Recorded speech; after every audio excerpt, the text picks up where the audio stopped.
Greetings, we are from Group 5. We'll discuss about large-scale production of influenza animal cell-based vaccines.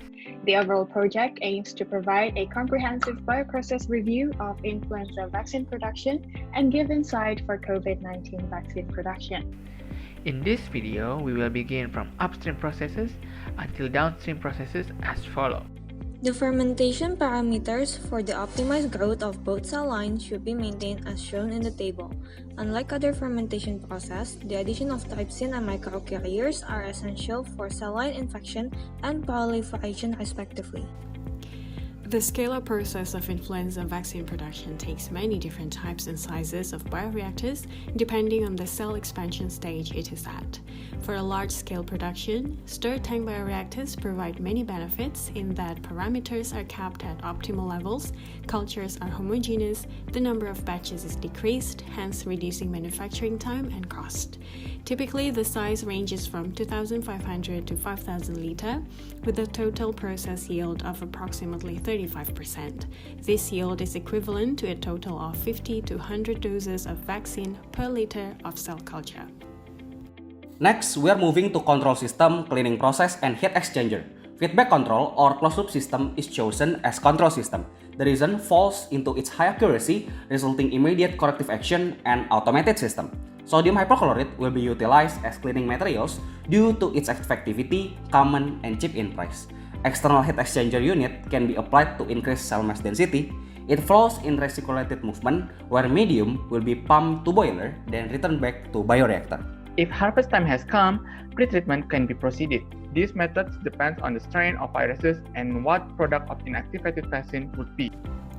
Clarification is considered to be the first downstream processing unit where cells, cell debris, and contaminants in the fermentation media are removed.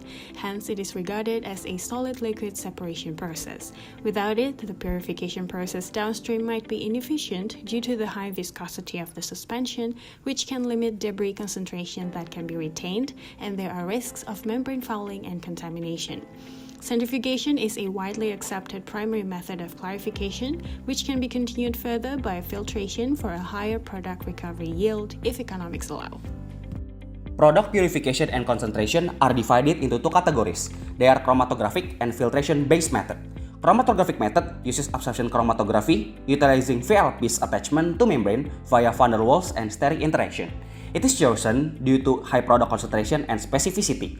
Meanwhile, filtration-based method uses UFDF filtration where it can be combined with chromatographic method for a clinical purpose.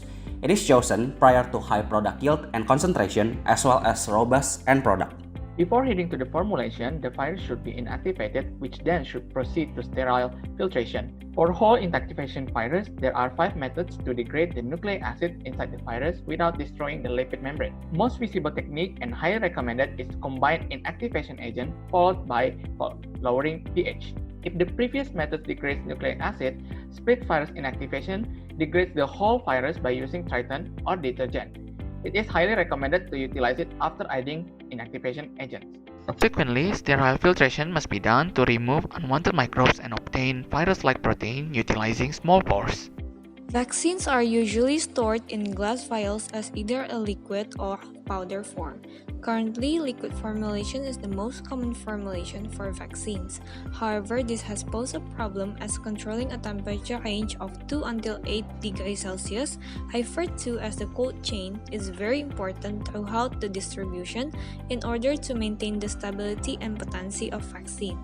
Application of the cold chain system is very difficult to maintain, and this has caused a lot of vaccines to be wasted globally every year.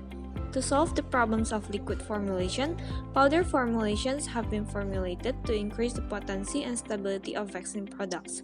As of today, lyophilization is the technique of choice for an industrial scale.